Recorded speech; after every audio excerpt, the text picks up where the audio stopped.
3, 2, 1। सुबह हो गई है मामू और रोड पे पहुंचे हैं एंथू साइकिलिस्ट जो पेडल पे पेडल मारे जा रहे हैं अपने साधारण साइकिल को। और अचानक इस भीड़ में एंट्री मारती है वो जो है 1 में 2, जिसका नाम है बैम्बूची और ये बनी है बांस से।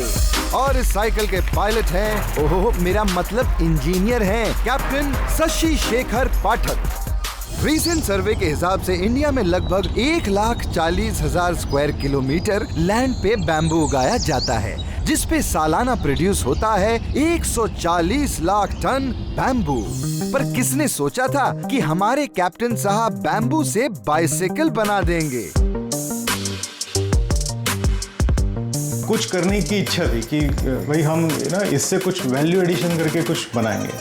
पर बॉस, ये बांस की साइकिल बनाना आसान काम नहीं है। पूरे 1.5 साल लग गए शशि जी को उनकी पहली बैम्बूची बनाने में। सबसे पहले रेडी हुआ बैम्बूची का फ्रेम।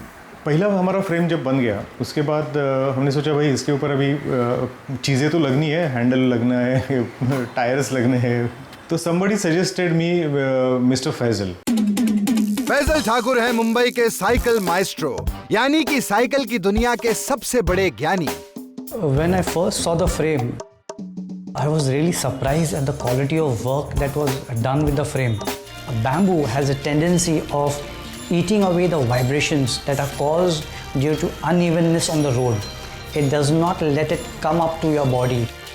बैम्बू नेचुरली झटके एब्जॉर्ब कर सकता है, जो दूसरी साइकिल्स में शॉक एब्जॉर्बर्स लगाने के बाद ही पॉसिबल है, क्योंकि उनमें बैम्बू के फाइबर्स जो नहीं हैं। इसके जो स्ट्रैंड की डेंसिटी है ये यहाँ पे आउटर वॉल में सबसे ज़्यादा रहती है, और जैसे जैसे हम कोर की तरफ बढ़ते हैं तो ये डेंसिटी कम हो जाती है। तो इससे बैम्बू को एक लचीलापन आता है। फ्लेक्सिबिलिटी के साथ बैम्बूची की दूसरी और सबसे बड़ी खासियत है इसका एंड टू एंड कस्टमाइजेशन। हर एक बैम्बूची का फ्रेम कस्टमर की हाइट और वेट के हिसाब से ही बनाया जाता है। लेकिन शशि जी तो इनोवेटर आदमी हैं, इसीलिए एक सीधी सादी बैम्बूची से दिल कैसे भरता उनका। वो लगातार नए मॉडल्स बनाते रहे, folding, single speed, electric, geared और उनकी सुपरहिट टैंडम बाइसिकल। वाओ!